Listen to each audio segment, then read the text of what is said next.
Chelsea 2, Fulham 0.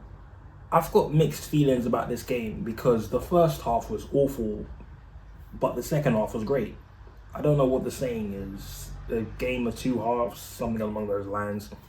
But the second half was a completely different game. First half, I thought we were going to go a goal down first. I thought we would concede first.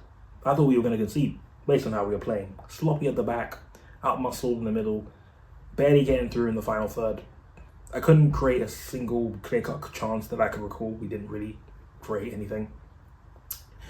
And yeah, just very sloppy. And very, the midfield, Caicedo's pretty much on his own. Enzo, in his own world, again. Very frustrating in his own world. Just, there's not much, even there are times where we would go out on the break, and Enzo, there are two key moments where we were out on the break. Enzo's running with the ball, and there's times to make the pass, but he loses it, and then the second time I think he just runs into an opposition player and then just loses the ball, and I'm like, mate, we're playing on the break, wake up. But yeah, there was a lot wrong in that first half. I think everything was wrong in that first half. I think everything was. No, everyone was just asleep. You can tell Enzo was annoyed when going into the tunnel, but yeah, it was not great from Enzo, not great from a lot of the players in the first half. And I worried because it was frustrating to see how we were struggling to create chances in that first half. That's what worried me. The first half is what worried me about this game, because this game, for me, is big because it's the Fulhams, the Brightons, the Bournemouths, the Newcastles, the Aston Villas that you need to beat on a regular. Because the Big Six game is kind of a one-off. So you could win the league but not beat. You could go winless against the Big Six and still win the league. Let's be honest. So it's a Big Six game is a one-off. I'm not saying we should go winless against the Big Six, but I'm saying that you can win every single game in the Big Six fixture. It's not going to win you the league. So yeah. It's these type of games you need to win on a regular, and you need to outplay the teams to be at your best. And yeah, first half underwhelming, but we did get a goal. However, we were lucky because VAR came to our rescue because we were committing a lot of bodies up front, and that led to us being exposed on the break.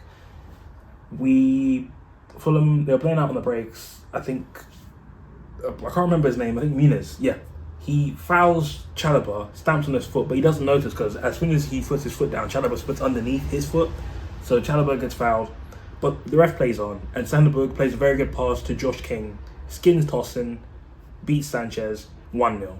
But again, that goes to VAR, and then we see, it was a reckless challenge. But in his defence, let's be honest, I don't think the players saw that, and I do feel bad for Fulham because a lot of decisions went against them today. Every single moment, whenever there was any point of contact, the ref just blew the whistle, and it's unlucky, very unlucky. And normally, as a neutral football fan, you'd be annoyed because it's just let the game flow. Obviously, there's a time and place to call a foul, but if every single moment of contact, the whistle was blown. But for us, we were lucky the ref did that because we did not look like we were going to score. They looked more like they looked like scoring 2 goals before we would reply. So the first half, not a first half I want to remember, but we did end it on high. 8 minutes of added time, by the way. Really, today, 16 minutes in total of added time is ridiculous. But corner in the ninth. Yeah, it went past 8 minutes. It went even to the ninth minute of added time. Corner from Enzo, ball goes in. João Pedro's free, headers it 1-0, and that's his second goal of the season. And it's just refreshing to just see, it's refreshing just to see a striker score at Chelsea. I know it's a big thing. João Pedro is very good, very very good player. I was a bit annoyed because in the second half he had a lot of chances and he wasn't converting them. It was a bit frustrating, but yeah, he was decent today. He was good. Now in the second half was again a lot better, more combinations, not as sloppy on the ball, more secure.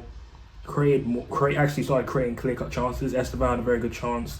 Like I said before, João Pedro had a very good chance. A lot of chances actually, and we won a penalty later on. The Chalobah crossed the ball into the box, went off. Obviously, a defender, unnatural position, hands in unnatural position, penalty, and Enzo Fernandez, yeah, we still sit home 2-0. And after that, Fulham started to come out because what did they have to lose? And then that's when a lot of the chances came, where João Pedro had his chances. I think there was one opportunity where I think he could have squared it to another player to his left when it was just him with the keeper, because I think a player was closing in on him. And he tried to go past the keeper instead of chipping it over him. Like I think you guys will know what I'm talking about when you see it. But yeah, I was a bit frustrated with João Pedro in the second half because he's a very good player, but the chances that he had, like he should have converted them. And I know we were winning 2-0, but if we want to compete for the league and win the league, goal difference matters. It really does. We were very lucky. Riding our luck off set pieces isn't something I want us to do. Like I said the other day, we need to beat a team like Fulham. The Fulhams, the Brightons, the Newcastles, the Aston Villas. You need to beat those type of teams. And we beat one today, so we'll take that as the positive.